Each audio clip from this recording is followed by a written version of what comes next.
وَهَذَا الْبَلَدِ الْأَمِينَ، اور اس باامن شہر کی، مکہ کو شہر امن مانا جاتا تھا اسلام سے پہلے بھی، کہ یہاں کوئی خرابی، خون خرابہ، کوئی مسائل، کوئی اس طرح کی لڑائی جھگڑا، یہ چیزیں نہیں ہونی۔ اگر کسی نے کوئی لڑائی جھگڑا کرنا بھی ہے تو کدھر کرے جی؟ دوسری جگہ، حرم سے ہٹ کے کریں۔ ہاں، اور یہ حضرت ابراہیم کی دعا تھی، رب اجعل ھذا بلدا آمنا، کہ اللہ اس بلد کو بلد امین قرار دے دے، کہ یہاں کوئی خون خرابہ نہ ہو، یہاں کوئی خرابی نہ ہو، لڑائی جھگڑے نہ ہو۔ اسی لیے شریعت اسلامی میں بھی حرام ہے اس در لڑائی جھگڑا کرنا بھی، اور اسی طرح کسی کا قتل کرنا مکہ کے زمین میں، حرم الہی میں حرام ہے، سوائے اس کے کہ کوئی ڈائریکٹ نبی کا حکم ہو، جیسے کہ فتح مکہ کے دن کچھ لوگوں کو وہاں کیا گیا تھا، قتل کیا گیا تھا نبی کے حکم، لیکن عام حالات میں وہاں امن کی جگہ ہے اور کسی کو اجازت نہیں ہے اس طرح کی حرکت کر۔ تو یہ حضرت ابراہیم دعا کر کے گئے تھے کہ وجعل رب ھذا البلد آمنا، امن قرار دے دے۔ تو اس بلد امین کی بھی قسم، اور اس کے بعد اچھا اب امام حسین علیہ السلام کی جو تحریک تھی، وہ پہلے چل کے آئے تھے، کدھر سے چلے تھے جی؟ مدینہ سے۔ مدینہ سے مکہ تک 400 کلومیٹر ہے۔ حج کرنے آئے تھے، حج کر رہے تھے، احرام باندھا ہوا تھا، اور ذوالحجہ کا مہینہ تھا، احرام بھی حضرت باندھ چکے تھے، حضرت اور حضرت کے ساتھ ہی سارے احرام کی حالت میں تھے۔ تو اسی دوران حضرت کو پتہ چلا کہ شام سے کچھ ایسے لوگ بھیجے گئے ہیں کہ جو خفیہ انداز میں حج کے لباس میں موجود ہیں، اور جن کا مطلب یہ ہے کہ کیا کیا جائے،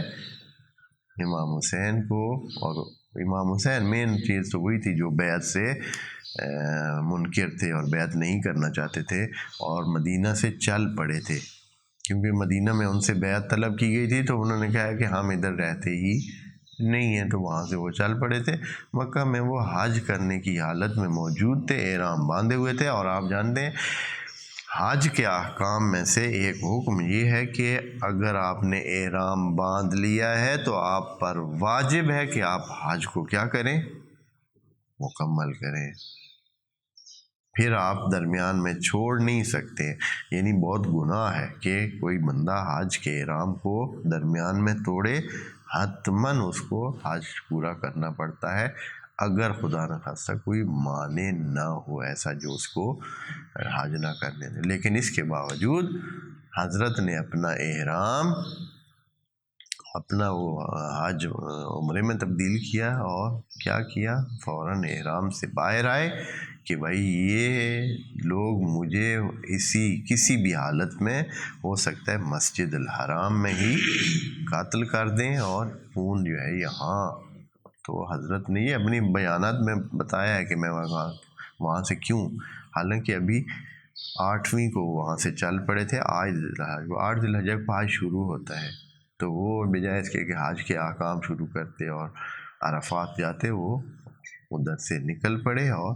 اپنا راستہ لے لیا کدھر؟ عراق کی طرف، جو کہ بہت کافی دور جگہ ہے، کافی دور جگہ ہے۔ اچھا، تو لیکن 61 ہجری میں یہ واقعہ ہوا، 61 ہجری، اور آگے 1.5 سال بعد تقریباً اسی حرم مکہ میں شام کا جو حاکم تھا یزید، اس نے فوجیں بھیج دیں، اور جو موجود تھے وہاں، جو کہ مخالفین بھی کچھ موجود تھے حکومت شام کے، کیونکہ وہاں عبداللہ ابن زبیر موجود تھا جو کہ حکومت شام کے خلاف قیام کیے ہوئے تھا اور اپنی حکومت قائم کی ہوتا، تو انہوں نے کوئی ذرا بھی اس بات کا احترام نہیں کیا اور دور سے منجنیق سے آگ کے گولے برسائے، خود کعبہ کو بھی حتیٰ آگ لگ گئی اور سینکڑوں انسان جو ہے وہ اسی مسجد حرام میں مار دیے گئے، اور اس شہر امن کو جس کا قرآن میں یہ بار بار ذکر ہو رہا ہے کہ یہ شہر امن ہے، خدا کریم ھذا البلد الامین کی قسمیں کھا رہا ہے، اس شہر امن کو کیا بنا دیا؟ نا امن اور بے امن کر دیا، اور وہاں جنگ کی صورتحال، لڑائی اور جھگڑے کی صورتحال پیش کی، اور یہ چیز اب سب کو معلوم۔ لیکن اس کے یہ بڑے جرم دو جو ہے، اور مدینہ میں بھی اسی طرح واقع ہرا ہوا، تو یہ دو بڑے جرم کربلا والے جرم کے نیچے کیا ہو گئے؟ چھپ کے رہ گئے۔ کربلا والا جرم اس کا اتنا بڑا تھا اور اس کی اتنی زیادہ گونج ہوئی کہ یہ جو جرم تھے یہ کوئی کم نہیں تھے۔ مدینہ میں 3 دن اس نے کہا کہ جو مرضی کریں، جس کا مرضی مال لوٹیں، تو وہاں سینکڑوں صحابہ کو مار دیا گیا، قتل کر دیا گیا، ان کے گھر لوٹ لیے گئے، ان کے عورتوں کو جو ہے وہ اپنے ساتھ لے گئے، اور جو بہرحال جو بھی ان کا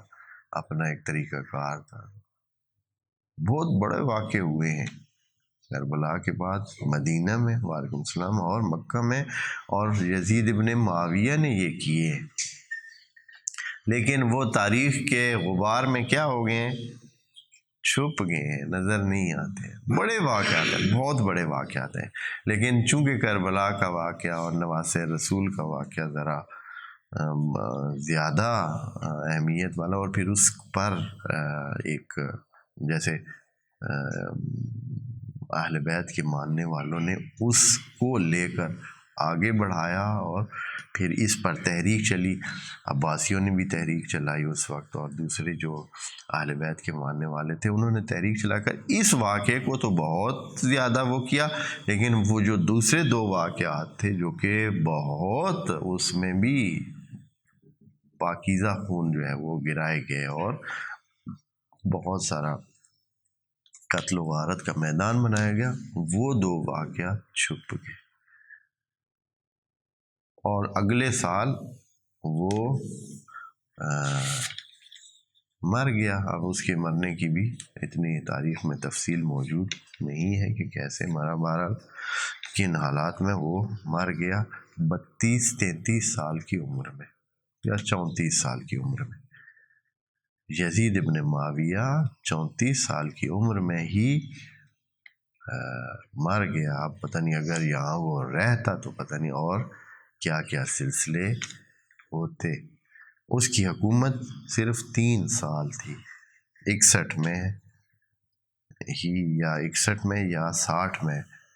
امیر شام معاویہ بن ابی سفیان مرا، اور اس کے بعد اس نے اپنے بیٹے کو اس 61 ہجری میں حکومت کا قائم کیا تھا۔ بہرحال یہ ایسے بات آئی ہے تو تاریخ کا ایک زاویہ میں نے عرض کیا ہے۔ یہ ھذا البلد الامین